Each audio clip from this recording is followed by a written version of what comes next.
here's a good question. Why are there discrepancies in the synoptic gospels regarding the life of Yeshua, especially relating to the genealogy, the escape to Egypt and such like that? I guess I should start first by saying, did everybody know what the term synoptic gospels means? If you haven't been to seminary or haven't studied that a lot, you may not even know what synoptic gospels are. Angela? Isn't it just Matthew, Mark, and Luke? It is. Yes, because John is in a category all by himself. It is not considered one of the synoptic gospels. Synoptic simply means they are retelling a story in the same from a different perspective. John's gospel, I'm sure you're aware, is very different. It doesn't follow any type of a general historical guideline like the other three gospels do. John's gospel is very different and is in a category all by itself. And I think many of us discussed over the years that John's gospel is one of the most difficult books in the Bible. Very deep spiritually, as you can tell by the same guy who wrote, his epistles plus the revelation of the Messiah. That dude's got some really deep insight. Angela? And I heard recently it is supposed that he wrote the book of John after Revelation. That is really it's kind of interesting, isn't it? wow. Yeah. That is a major consideration for a lot of Bible scholars, is that he received his revelation of the Messiah first and wrote the revelation, and then only later did he write his gospel. In fact, I think he wrote his letters in between sometime, and he probably didn't write his gospel until he was in his 90s living in Ephesus. It's a long time later. Long time later. Much, much later. So it's kind of interesting. But so there's your synoptic gospels idea. And then regarding the life of Yeshua and relating to the genealogy, there definitely do seem to be, there are various differences, but then we also seemingly have some discrepancies as well. And I could talk for a couple of months regarding this question, but if we just kind of throw down a couple of things for ideas, I'd like to first just kind of make a distinction between differences versus discrepancies, because the differences, I think, are fairly simple to address. Like, for example, when you're looking at the first person accounts by Matthew and John, these are, now I've included John, although he's not one of the synoptic gospels. These are the guys who were actually there and saw what happened firsthand. Okay, so we have a little bit of difference between those guys and the second person accounts, which would be Luke and Mark. Does anybody know who Mark is? Who is Mark? Where did he come from? He's not one of the disciples. Is he the one that was with Paul? Some have speculated that this is the John Mark of the book of Acts. Yeah, that's a good question. But some have actually suggested, and I think there's some textual suggestions that basically Mark is the amanuensis, the scribe, who is writing the gospel for Peter. That this is actually Peter's gospel, but that he had Mark write it down for him as he dictated it. In fact, there's one of those movies out here. I wish Keith was here; he'd know. One of those movies out there shows, it's one of those line by line, verse by verse movies that you've seen on YouTube. I know the Gospel of John one is really good. There's another one from Matthew, and you can see right at the beginning of that movie that Peter is actually speaking these words and someone is writing it down. They think that is Mark. Were you going to say something, Tamillia? Yeah, I was going to say that's what I heard too. Okay, so you would see some differences versus first-person accounts and second-person accounts. Not that anything would necessarily be inaccurate. It's just that, like, if you guys were asked to tell stories to somebody who was here who had never met John Koop, who's in the Netherlands, and we all said, oh yeah, let me tell you a story about John. Many of you might not have heard some of the stories that would be told, and you would say, oh, I've never heard that story about John. Well, it doesn't make it so, it just means you didn't know it. You know what I'm saying? So there are, on the first person accounts, you've got guys who were there and saw the time that he was around and living, and what they reported is going to probably be dependent upon the Spirit of God. I totally believe that the Spirit of God is going to be guiding these men to write what they wrote for reasons which are probably beyond us, to address something that their audience needed to hear, or to make parts of a whole, perhaps. Tracy? I heard what I thought was a really good Mm-hmm. And that was like if you're in a court of law, you call forth witnesses.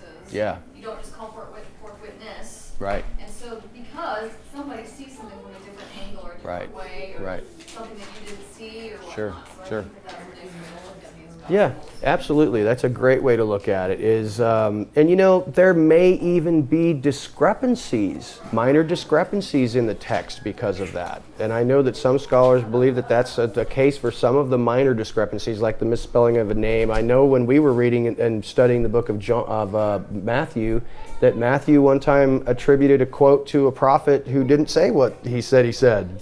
So we had to kind of go through that and figure out what was that all about. And is that, Bless you. we don't know if that's translational either. Yeah, I mean, because right. The New Testament's not preserved like the Torah No, is, and no. you have to face facts. Yeah. Like, they're dealing with translations and Absolutely. error in. And I think that's a big thing for a lot of people is the Bible reliable? And I think, here's something that we have to remember. Can you find errors in your Bible? I absolutely think so. Yes, you can. That these, like Tracy said, we don't, even among the Hebrew Bible that has a much more strong linear foundation, you've still got a couple of differences here and there. But are those differences material enough to make a hill of beans difference? Not at all. Not a single hill of beans. It's not going to make any difference at all. They say that it's generally like a spelling. Yeah, The spelling absolutely. of it. Switching of a letter, scribal errors is a big one. Yeah, and that is why they do separate in a court of law. I mean, when a detective goes to a scene, they do separate the witnesses. Yeah, you don't want them getting their story straight. Well, it's not really, because even though they know they were both there, but let's say someone came in the door, there was a shooting right here, Angie's going to see it totally different than the other person that's coming down the hall. Sure. And if the stories are identical, then they go, okay, Something's not right. wrong. Yeah. Because, it's Yeah, too perfect. and that makes a good case for authenticity. That if it was fabricated, you would think that there would be people. The story they would have got their story straight. It was a little too similar, Angela. When we were studying in Matthew, we saw that in his book, a lot of things were out of order, Yeah. out of chronological order. Right. But then also what we noticed was there was a lot of chiasms in there. And I think that things were rearranged in order to draw our attention to certain things with Right. that chiastic structure. Absolutely. You have the chiastic structures where you work into the middle. It'll be like an A, B, C, C, B, A. Right. And is that legitimate? Because some people have talked about the genealogy in that way, because in Matthew's gospel we noted that he had 14 generations and then 14 generations and then 14 generations, but it doesn't seem to line up with the biblical chronology. Do you think he was more concerned with an accurate biblical chronology or more concerned with teaching you something and proving his point? One doesn't necessarily preclude the other. Carla? Sorry, go ahead, Angela. I've recently heard that genealogies will be, the people that they pick in the genealogy will depend on the point they are trying to make. Right. If they're trying to make the point that he is divine or of the line of David or a king, like maybe they would say my grandpa's name but not my dad's name because Right. that kind of would. Yeah. So genealogies are listed. The people that are picked for the genealogies depend on the point that they're trying to make by the genealogy. So, And I think because that's the names aren't that's exactly the a same. great point, and I think we have seen enough in our study here in the book of Genesis as we've gone through all these big lists of genealogies that there's spiritual significance in there, and those names are not just chosen at random, and they may not accurately reflect maybe somebody was skipped. Who cares? The author has a point he wants to make through the Spirit of God to you. I think there's some arguments to be made, right, that like Matthew might be from Mary's lineage and Luke from Joseph. Yeah, we're going to talk about that in just a sec. That's a good point. Carla, I want to go to you. I apologize. That's all right. When I look at some discrepancies or differences, sometimes I find that it's the translation. Mm-hmm. Sure it is. That's, you compare different translations and they translate differently. And the thing that I've seen a number of them encounter is they don't understand the idiom they are writing about. Right. They do something quite literally in their translation without the intent of the idiom, which really is the significant part of understanding what's being said. Yeah, absolutely. Good point. Good point. Okay.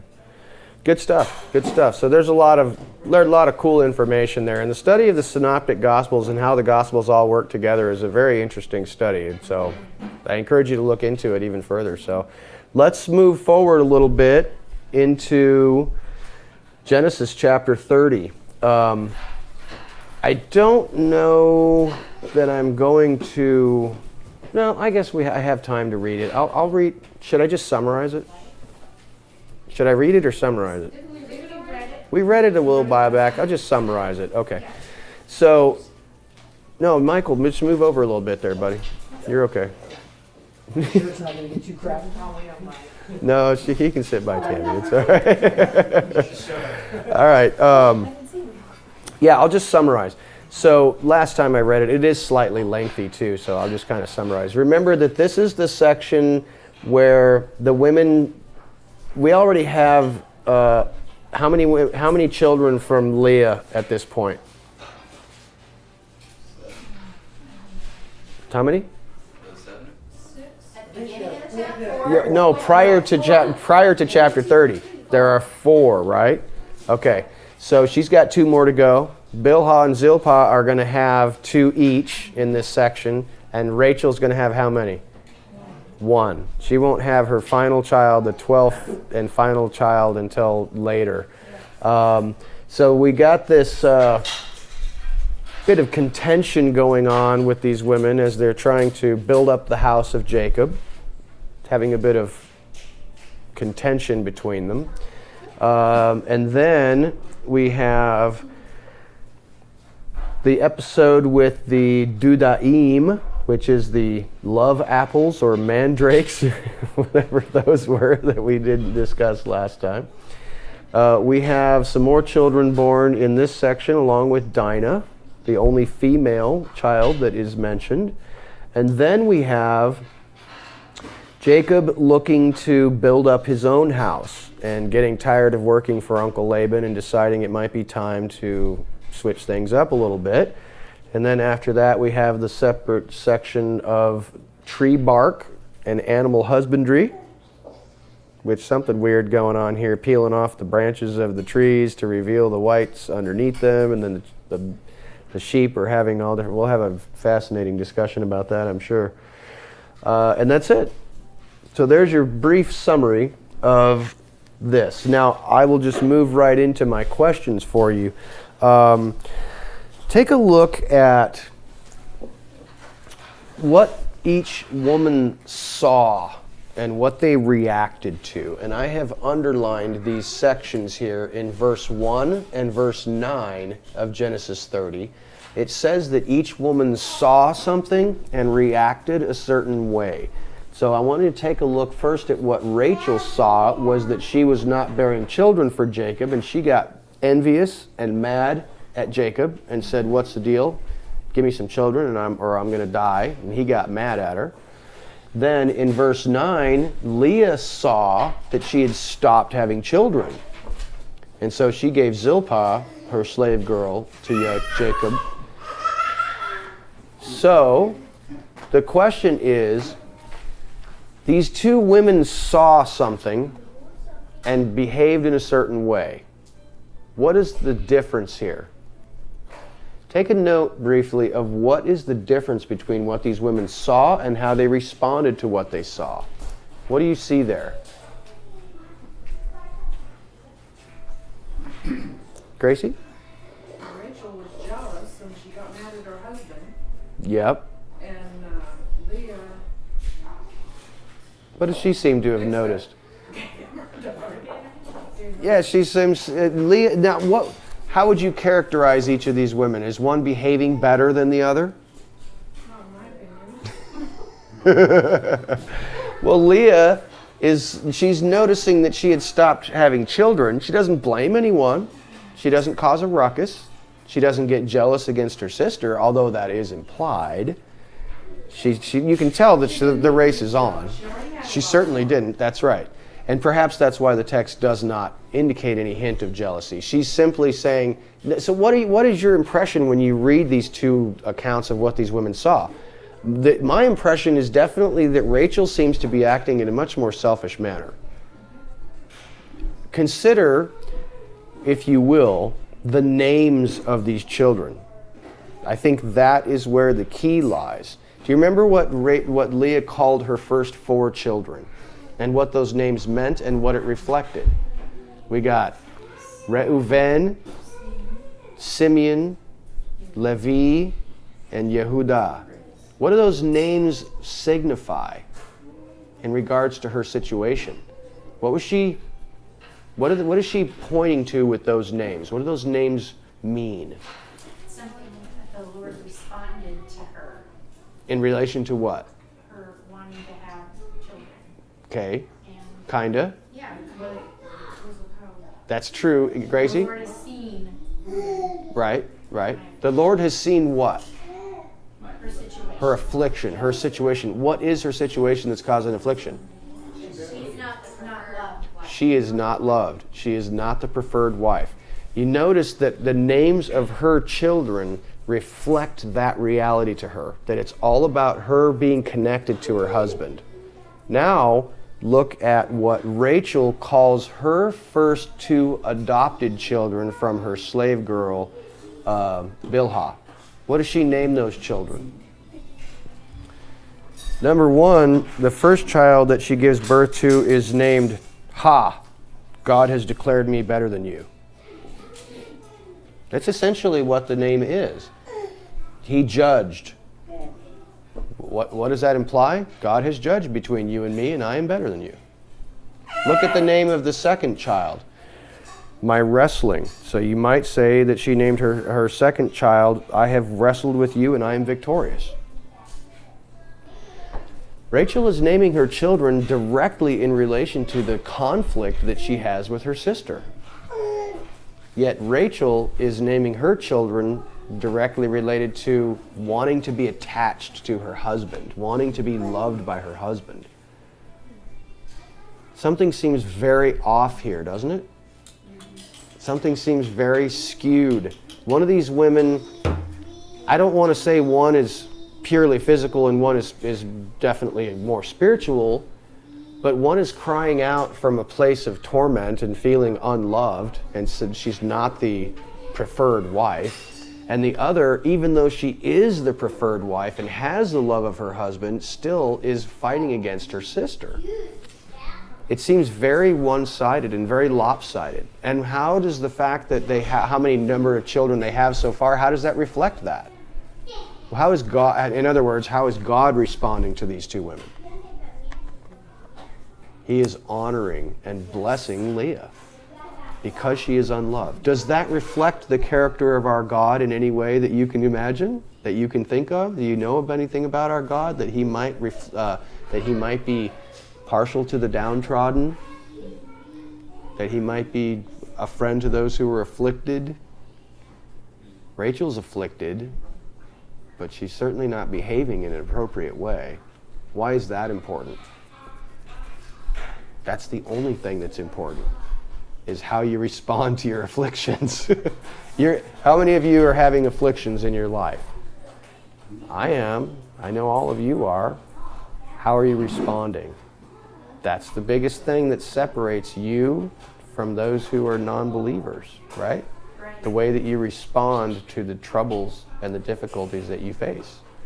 If you respond like the world does, you get angry, you lash out, you blame others, you search for a way to solve your own problems. That's responding poorly. Who started this with the giving of the handmaids? Rachel did. I don't want to cast aspersions on these 2 women. I know that they're both of them struggling with their own issues, but I gotta think, and the rabbis have also suggested that Leah was a much more spiritual person than Rachel. That she was a woman of continuous sorrow and constant prayer to God, and that Rachel was not, but that she had to perhaps learn to be. Well, along those lines, because I was thinking about that, Rachel's the one who stole her father's idol. Mm-hmm. Yeah, we're going to talk about that too, absolutely. That's a good point. Did you want to say something, Darren? Oh, okay. Angela? That's what I was. Oh, okay. So no, that's a good point. Now, so I think there's definitely some good spiritual lessons that you can take just from the situation here and the way that these women are behaving toward each other and what they're naming their children. It's certainly interesting stuff. One thing that kind of puzzled me a little bit, and you can tell me what you make of this. Leah's first 4 children had names that reflected her situation dealing with her husband. These next 2 children, which are her adopted children through Zilpah, are named a little bit differently. Notice what she names these 2 children. Good fortune, or, that's a possible interpretation of the word Gad. There is some discrepancy regarding what that name means. Could be a troop, could also be good fortune. It's oftentimes used as good fortune in the Bible, but it's also used for a troop. It'd be a little bit weird to...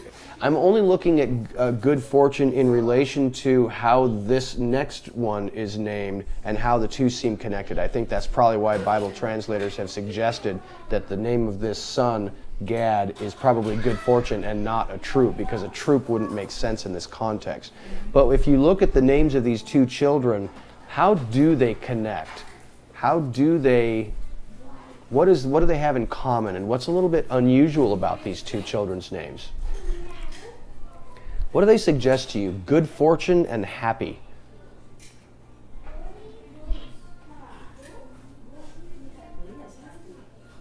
Yeah? Okay.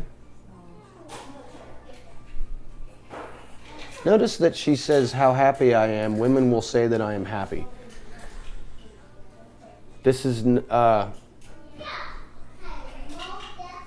These names are weird to me because they seem to suggest that somehow fate or fortune is involved. It seems odd to me because it seems like somehow it's related to fate or fortune. There's no attribution to God. You know what I'm saying? I mean, good fortune is like luck, right? Why would you? I wouldn't name my child Good Luck. That doesn't seem to conform to what we think of the matriarchs. And happy seems to be thinking more along the lines of women. I want other people to think I'm happy. That seems to be not. I'm getting more from. I'm taking away from look how happy I am, and I'm putting a little more weight on women will say that I'm happy. I want to be perceived as happy. Or fortunate, which is just... Fortunate isn't necessarily good luck. It can be just blessed. You're fortunate. You're the receiver. That's true. And there are good Hebrew words that you could use to call a child blessed rather than fortunate.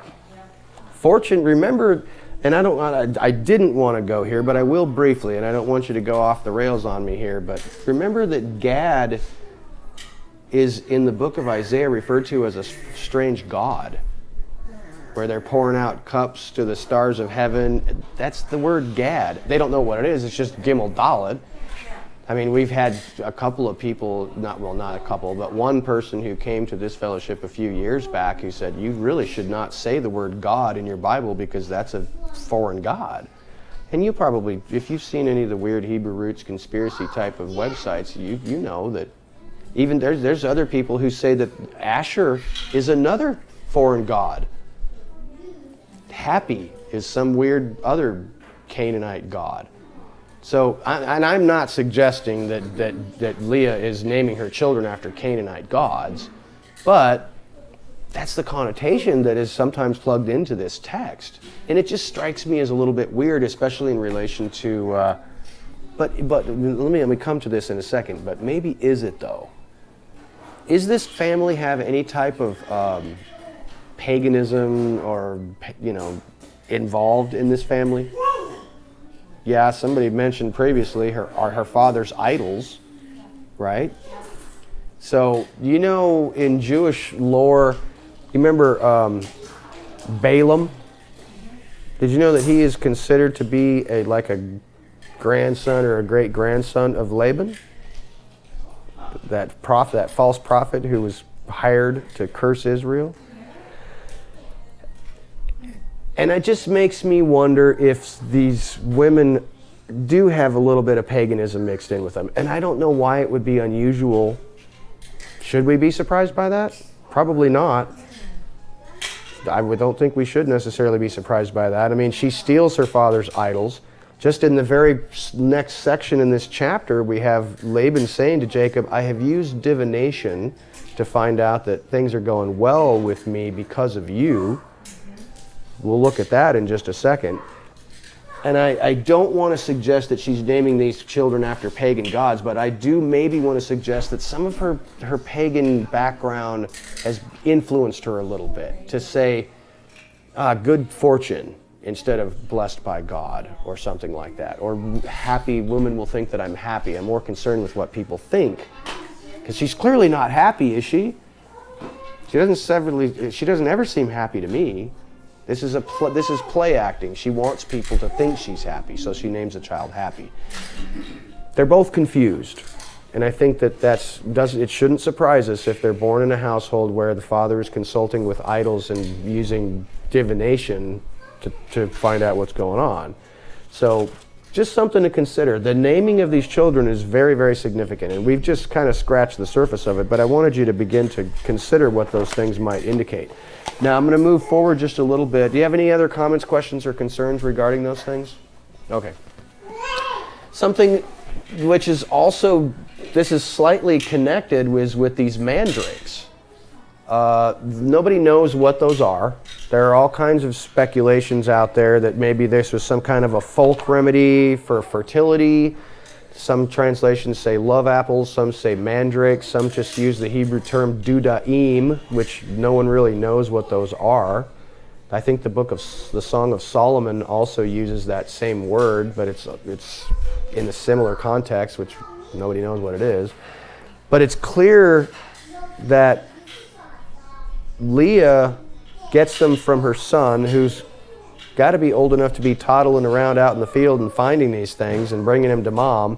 And then the aunt says, whoa, you got yourself some dudaim there. Let me have some of those. Why does she want them so badly?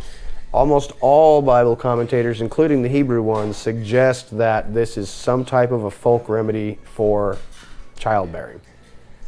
Now, do we believe that there are certain herbal folk remedies that can aid in childbearing? Sure. Oysters. I'm just kidding. I don't know. That's an aphrodisiac. I don't know if that actually produces children, but I know. I'm making a joke. But I don't know what... When you think about that and you think, okay, there's a line that you have to be careful to not cross, okay? Because I do believe in herbal remedies, holistic medicine, whatever, plants and herbs that have certain healing properties. I'm all good with that, right? Are you? Can that cross the line into alchemy? Witchcraft? It certainly can. Pharmakia, that is the actual word in Greek, which is pharmakia. That's what the Bible is translating that as witchcraft. But pharmakia, what does that sound like to you? A pharmacy. Yeah, you start mixing chemicals and trying to come up with a potion of some kind. That's witchcraft. So you got to be a little careful with that stuff. Is this a minor form of witchcraft? I don't know. Doesn't look like they're mixing up a potion or something, but to what are they attributing? If they are suggesting that mandrakes will help Rachel get pregnant, to what are they attributing the opportunity to get pregnant? A plant. Where should that responsibility lie? With God. Angela? No, I'm going to let you.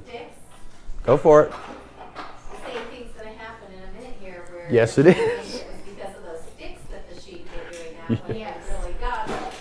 So again, we have it attributed to a plant instead of... That's right. Now, and I'm going to talk about that in a second, and we're going to have to compare and contrast. Gracie? It's also the fact that the Lord has provided plants and stuff for our health. does not mean that we're trusting those plants to take God's job, but He has provided them for us for that benefit. Right. So they're not necessarily bad. No, they're not. Or to say, well, because I took this medicine, I got better. Sure. That's not saying God didn't do it. Right. That's frankly, for me personally, that's a really challenging faith proposition.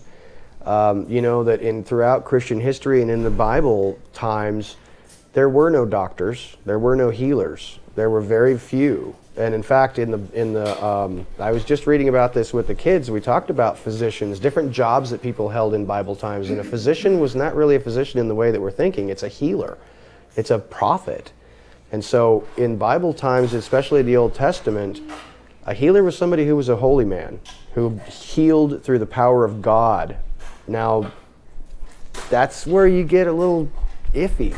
It's like, yeah, and then you have certain people who are of Christian sects who will refuse all medicine and die.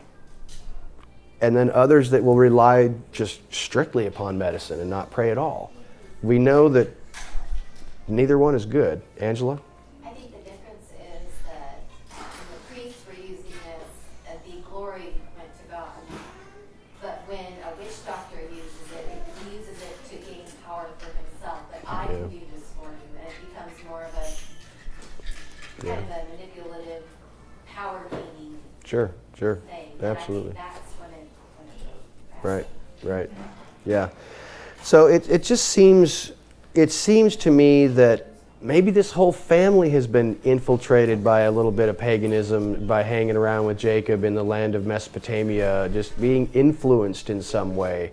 I mean, you got Laban, doing some divination. You've got love apples and her naming her children after things that don't attribute necessarily to God. You got Jacob peeling sticks and somehow attributing the idea that this is going to help the flock grow. It makes me feel like maybe all of them had been slightly infected with this idea. I'm not sure.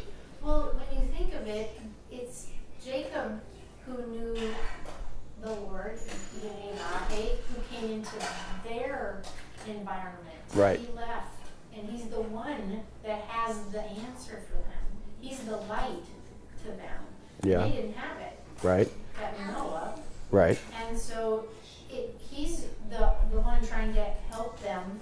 But can you imagine being the only one there and trying to be strong? Yeah. And trying to help them understand. There's a lot of syncretism. Absolutely. There. Syncretism, great word. Please define it for us. Mixing. Excuse me? Mixing. Thank you. So is it possible that Jacob... we'll deal with that in a second. Tracy. Had we already gotten to the point where God told them not to mix let their sons marry Canaanites? Canaanites and stuff? No. No, that was decided among the family. It wasn't, God didn't tell, he will not until after the Exodus. That was a decision that Abraham made for his son and that, Isaac made for his son. Angela? I'm not sure if even Jacob had a really good handle on the whole thing at that point, because if you'll notice, he did that whole thing with the if you will. Yeah, that's what I was just thinking about, God yeah. said, I will take you, I will bring you back into the land, I will do this, I will do that, and Jacob says, well, if you do this, Right. if you do that. I'm not sure Jacob really... Jacob is the most puzzling of the biblical patriarchs. Abraham and Isaac are so different than Jacob. Jacob is very human. He is painted with a much more, he's tainted with some fine details to put in the shading and Angela? He's the one who has all the, that's what kids, fertility, Jacob is, Yeah. is everything. The whole kingdom is named after him. He's the most puzzling character in the Bible. Most puzzling. I'm constantly puzzled by Jacob. He's constantly contradicting himself. You remember when he goes and meets Pharaoh, and Pharaoh says, "How old are you, man?" And he's like, "I'm 137, but my years have been few and nasty, and I have not attained to the years of my ancestors." He was telling Pharaoh, "My life has sucked. I have had a hard time, and I'm not even that old." But then, 17 years later, because he lives in Egypt for 17 years, he is blessing God and saying that this has been the best time of my life, being able to spend my time here with Jacob and my Joseph and my grandchildren, and his whole attitude has changed completely. So he's a most interesting and puzzling character. Well, probably because he was living without his son. His son was dead. Yeah. In that regard, and then when he's living in the land, now it just reminds me of the parable of the prodigal son. Your brother is dead, but now he lives. And we should rejoice now. Right. Yeah, that's true. But it's very, very interesting character who's, hard to wrestle with Jacob. He's a very good wrestler, isn't he? Yeah. So,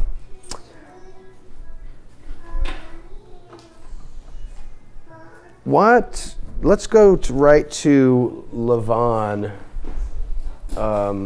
I'm going to jump forward just a little bit. I do want to deal with this, though, regarding Rachel finally having her child.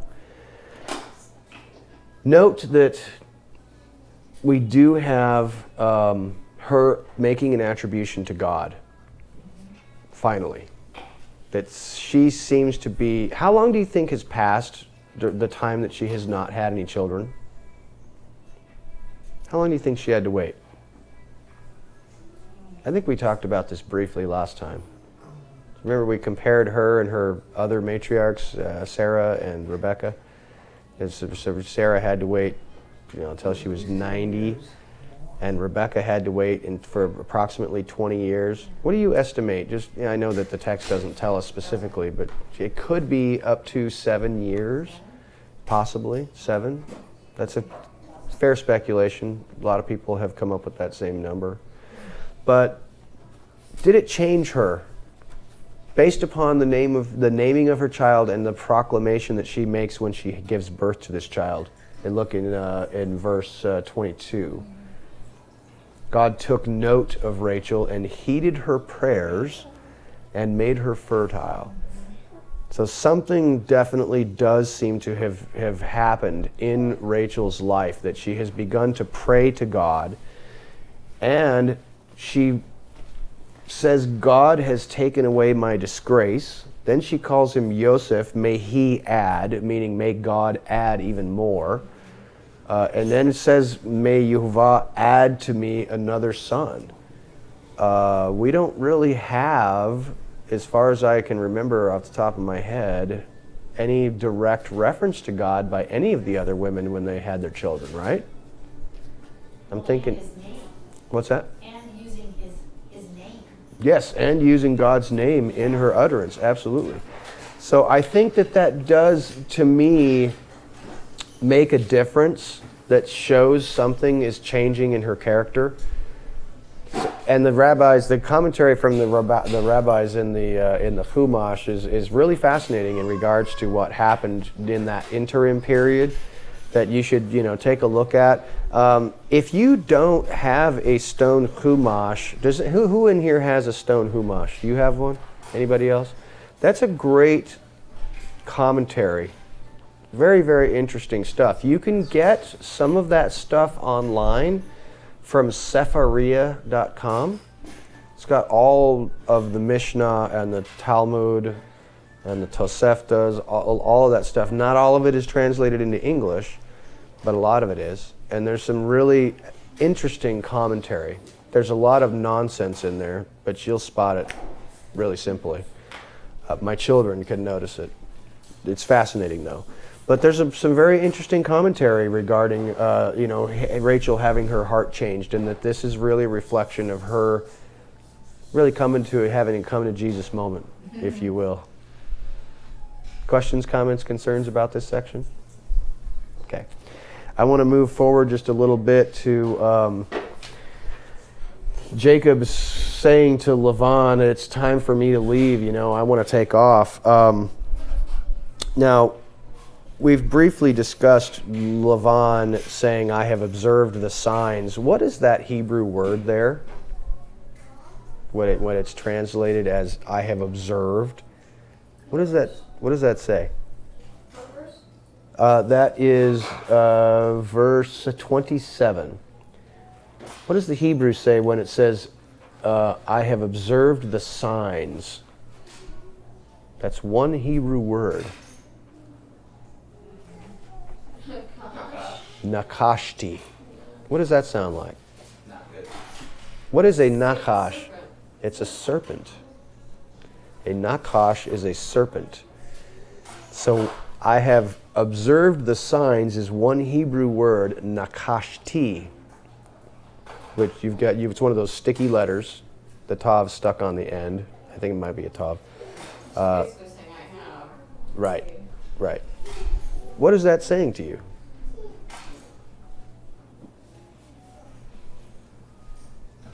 It's a lot different than I have observed the signs. Yeah.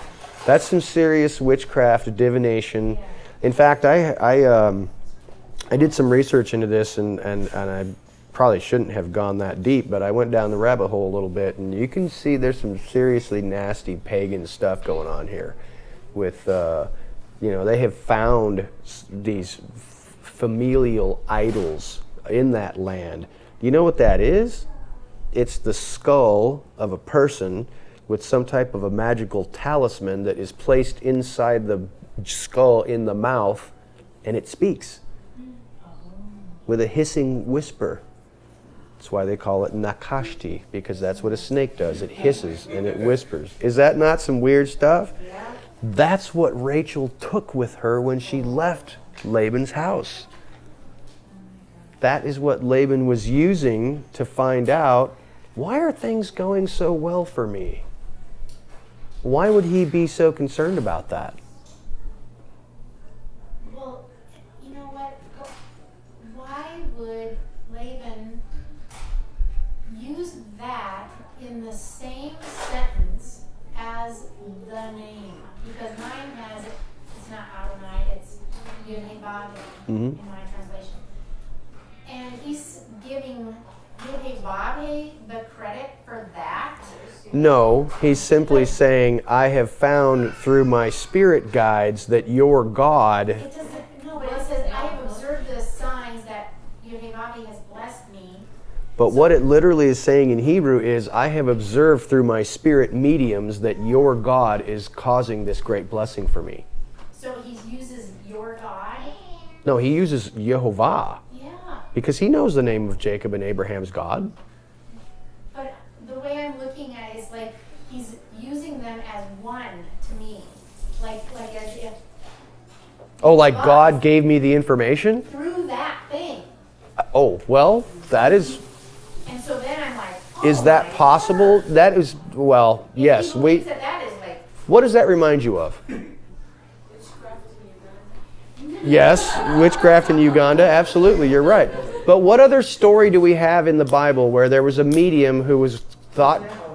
That's Samuel and the witch at Endor and Saul, where she's going to call up the spirit of the dead, and it actually happens, that God causes it to happen, because no demon that she's worshiping is going to be able to call up Samuel from the grave to speak to Saul, right? So is it possible that God stepped in and took over and spoke through Lavan's idol? Yeah, it is possible. It is possible. I hate to think of that, but yes, it is possible. It's one thing for him to do it, but another thing for him to allow it to happen. True. So that lessons can be learned. True. Who's going, Angela? Oh, I was just that God speaks to Lavan here in a minute. Yes, he does. Yes, he does. That's a good point. Gracie?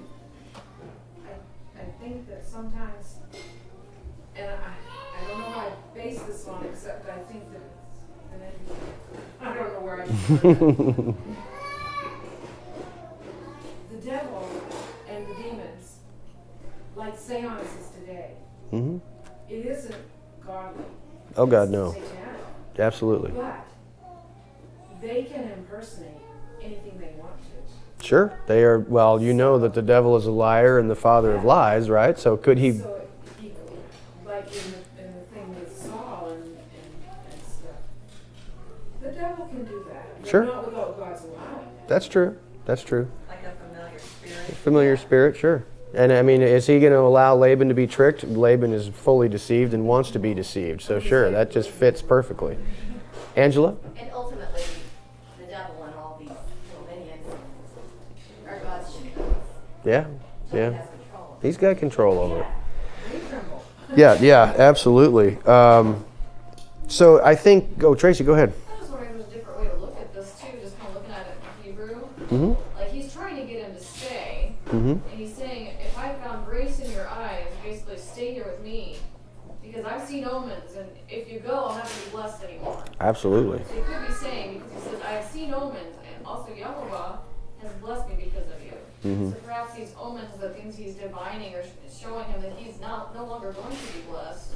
I think that's a big fear. That's definitely a big fear that he has. I mean, if Jacob leaves, I mean, it's clear that what he has heard is that God has blessed me because of you. So if you take off, my blessings are gone. And I think that's the way those people were in those times. If things are going well, they want to know. And some of us, if we're honest, we had a good month of sales or something. You're like, what did I do, that worked out so well for me in that month, We do that. We kind of maybe like to attribute our own efforts and say, what did I do that was causing things in my life to go well at that time? And then when things go poorly, we can oftentimes do the same thing and say, what did I do that caused things to change? The ancients were even more wrapped up in that, but would look for omens everywhere and give thanks to these weird gods for causing things to go well, and we got to make sure we worship that God because this area of our lives went well. All kinds of weird stuff, but it's definitely the essence of divination and practicing idolatry. Laban is a scoundrel, a scallywag. He absolutely is. Angela. So let's not put it past Laban to just be being manipulative with this thing. True. But why would Jacob care? I mean, if somebody says, if you got a wicked and evil boss that says, "Oh, don't leave," I have heard through the 1-800 dial a witchcraft person that you are the cause of my business prospering. Just trying to stroke his ego. Pump him, To get him to stay? Possible. Would you stay? Well, He's tricked him before. Jacob probably realizes this guy can do a lot of damage. yes, absolutely. Tracy. It's an abusive situation too. It's like a mental abuse, It's like if you live in guilt, if you leave, all this bad stuff's gonna happen to me. You don't want that on your conscience, do you? Absolutely. In relation to that same idea, I think Jacob is picking up on what Laban is saying, and he's counteracting that, because when Laban says, "What shall I pay you?" what does Jacob say? Nothing. You will not pay me at all. What is his idea about how this is going to work? I get stuck for another 7 years. Yeah, he's going to be very cautious this time, and he's going to say, Jerry? I'm just going to mention that he's using 11 men, but he's probably working for him for nothing. So that's what most of the labor force is doing. Yeah, those children are probably a lot of them not fully workable age, but certainly some of them were. I mean, at least 14 years have gone by, right? Yeah.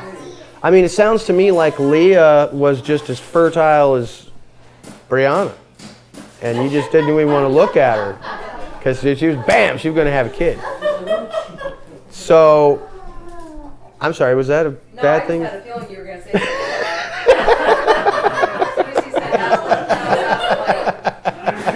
Elbow. She's hitting me with her elbow from across the room. I've been wanting to make that joke for a while. I apologize. Stop breathing on me. I know. No, so it seems to me like pretty immediately after he married Leah, she began to have children. And 14 years have gone by because Jacob is now saying, I've worked for you the 14 years to pay for these two women, and now it's time for me to roll. I got to take care of my own family. And now they strike a new deal. So it is possible that at least one of those children would be 13. So are those workable age? Yeah, they didn't have child labor laws, so there's a very good chance that several of those children were being, working. getting stuff done, helping out, tending sheep, doing whatever they could. Do any of these numbers give us a better clue about the age gap between Joseph and these? I wondered about that myself. He's there 21 years, right? Yeah. And when his brothers sell him, he's like 17. So that makes you think that he wasn't born until right near the end. Yeah. That he would have been And he's the 11th child. Yeah. So it's possible that Jacob, or that he would have been born really close to the end of that 14 years. That's my interpretation. How Yeah. long is he there? Only 20. Well, he was there for 21 years. Yeah, I think he. 21 years. Yeah, he worked for 14 and then an additional 7 to, work on this flock stuff to build up his house. Yeah. So, so when he says, what will I pay you? And Jacob says, you'll pay me nothing. That's because he is going to set it up so that there's no way that he can get cheated by Laban, right? What's his scheme? It's not a scheme necessarily, but what is the scheme? Angela? The sheep thing. Yes. The sheep thing. And that it's going to be visibly. There's no arguing whether a sheep is all white or has a spot. Sure. Now, what do you guys know about? Let's just talk about sheep for a second. Sheep are predominantly what? White. Now, how frequently do sheep have children just naturally that are speckled or spotted or mottled or whatever? Do you have any idea? According to my research, it's approximately 1 in 10.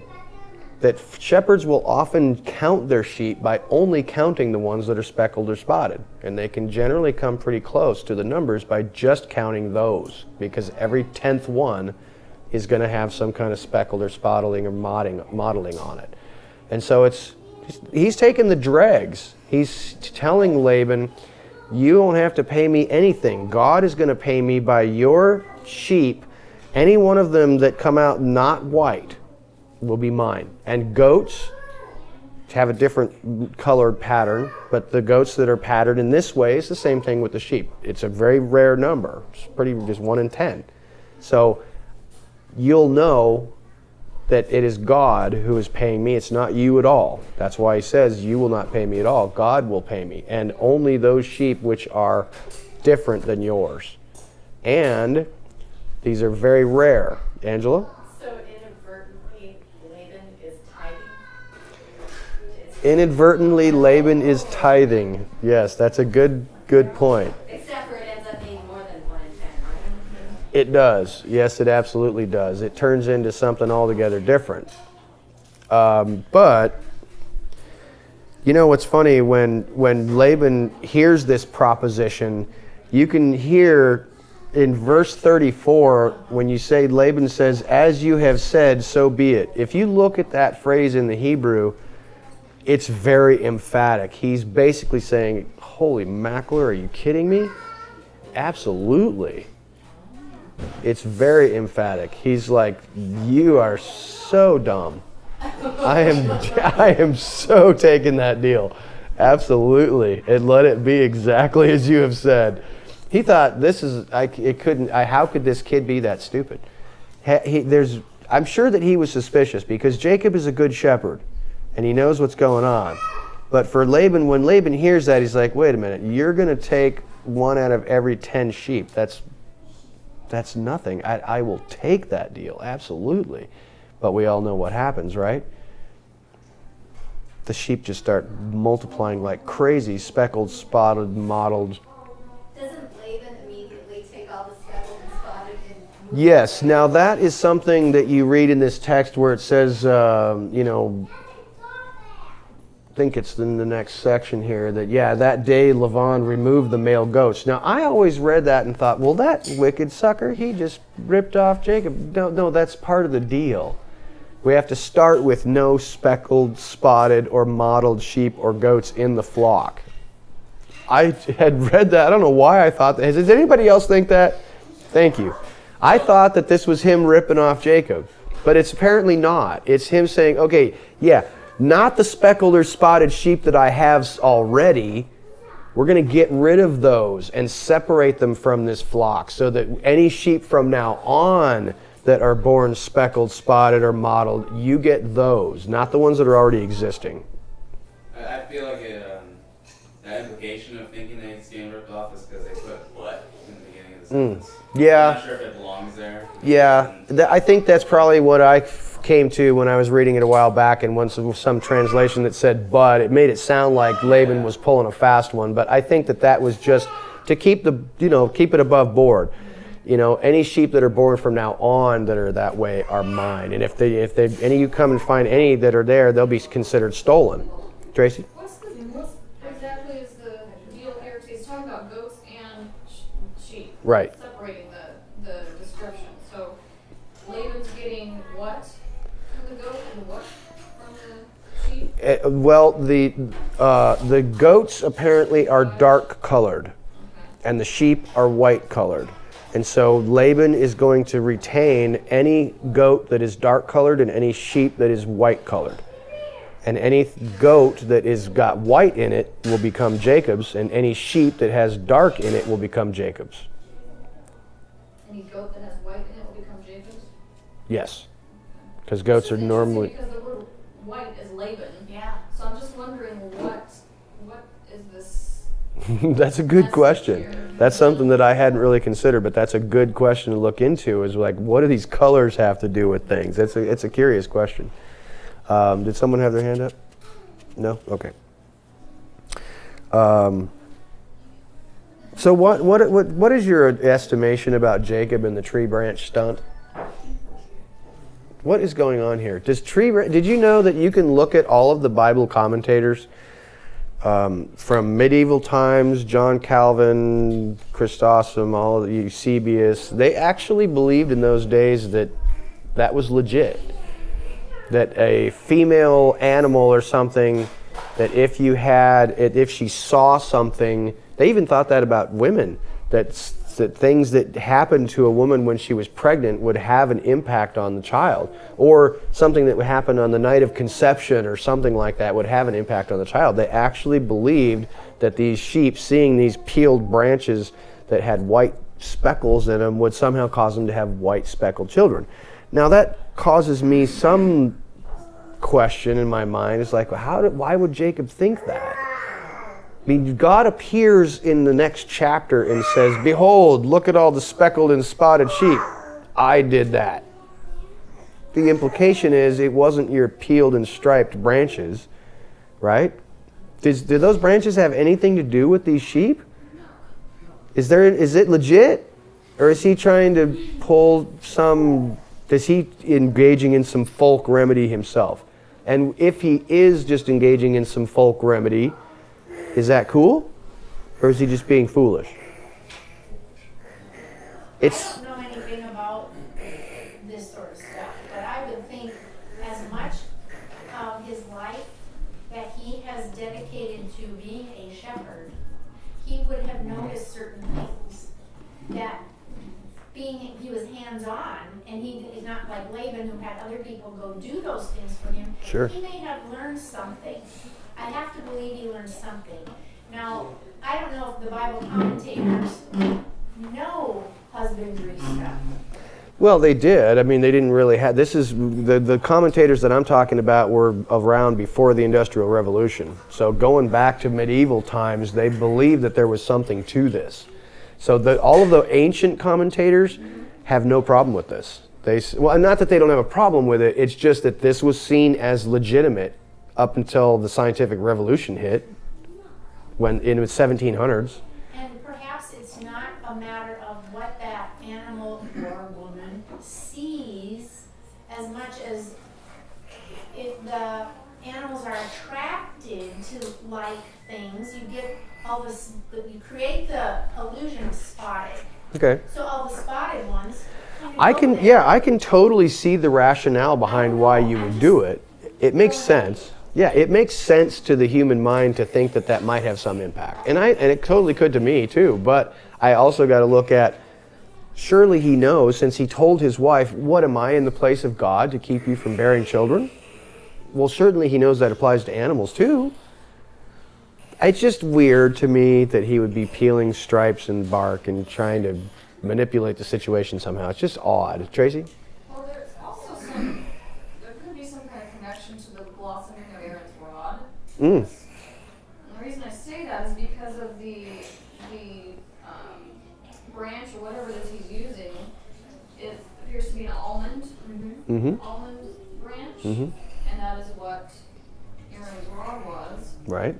And this idea of something, and it's the same word rod as Aaron's rod. So this idea of they might conceive by the rods, he's setting this rod before their eyes, the flock being his people, Israel, and seeing this rod that they might conceive too, or something. Like there could be some kind of much deeper thing that I can see. Yeah. Connection to it. It seems coincidental that it's an almond rod and it's being placed before the eyes and about being conceiving life. Yeah, it's certainly interesting. You know what? When you were talking briefly, I remembered something too. That in Jewish folklore, that rod is the same rod that Moses used in the Exodus. That almond rod is the same stick, or at least one of them. Just interesting little weird trivia. So I don't know what to make of this. I really think that Jacob's playing with, some folk remedy stuff himself, thinking, we're good to go, man. I'm going to have a bunch of speckled and spotted sheep, and he's failing again to give glory to God where it's due. At the very least, my impersonation. Not impersonation, impression. Excuse me. I have one more question for you, and we just take a couple of minutes with this, and our time will be up. I want you to consider briefly that there is a parallel. I know there's a parallel, but maybe you have considered it. I'm sure you have probably heard some other teachers talking about this, that there are parallels between Vayishlach, when Jacob leaves his father's family with the whole episode of I have to flee from Esau because he's trying to kill me, to go to Uncle Laban, and then him leaving Uncle Laban and going back to the land of Canaan. Compare that with the children of Israel leaving the land of Canaan and going into Egypt, becoming slaves, and then coming out.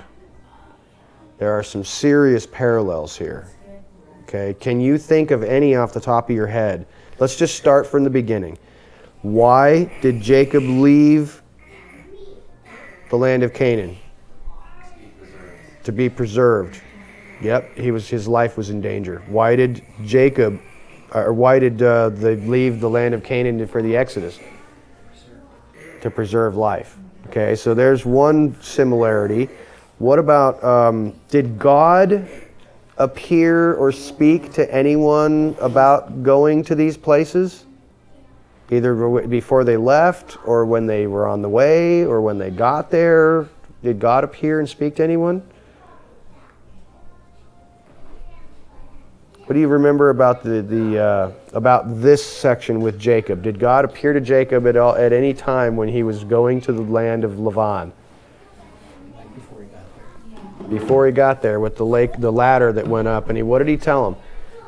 Don't be afraid. I'll be with you wherever you go. I will not leave you until I have accomplished everything that I spoke to you. Now, when they went down to Egypt, did they have any type of a similar situation? Did God appear or speak to anyone? No, we're talking about the Exodus. But it was prophesied to Abraham that those people... It was. But when Jacob and his family left the land of Canaan to go to Egypt, did God appear to him?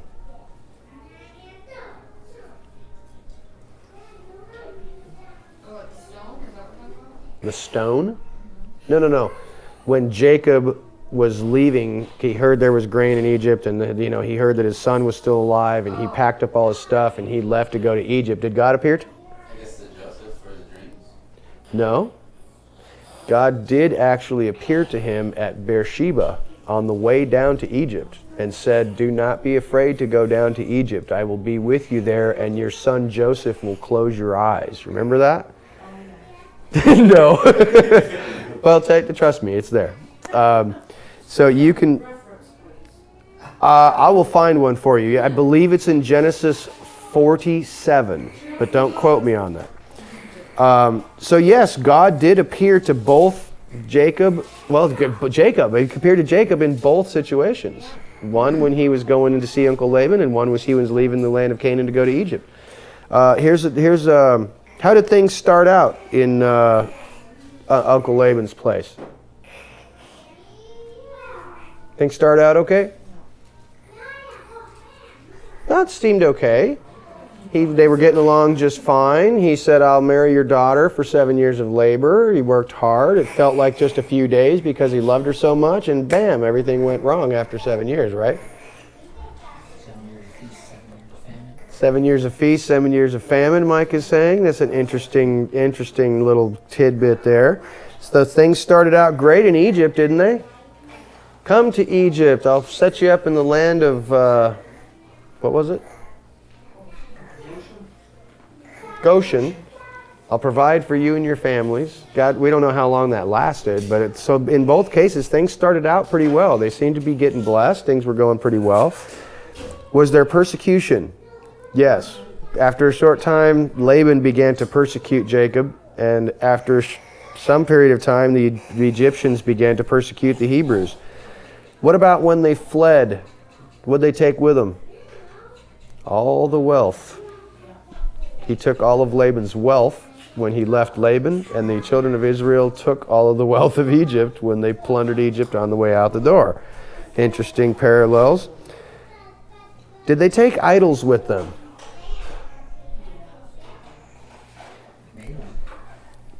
They made one. Where'd they get that idea from? In their hearts. Yeah, so did they take idols with them? Yes, they did. Rachel took her father's idols, and the Hebrews took the Egyptian gods in their hearts and recreated them on the way. Were they pursued? Yep, Laban pursued with all of his relatives, a big party for 7 days. The Israelites were pursued by Moses. Did God appear in the midst of this flight? Yes, he did. So there's some serious, and what does it all mean? Don't know. I don't know, but there, you know that there are parallels in these chiastic structures in your text which point out some really interesting things. There are some differences. What's that? Testing, yeah. Out in the wilderness and after Jacob leaves. Yes. There were definitely some good tests going on out in the wilderness as they left. Where everything's coming from. Yeah. Absolutely. The testing is to see if you're going to follow in my way or not. That's the big one right there. Wrestling.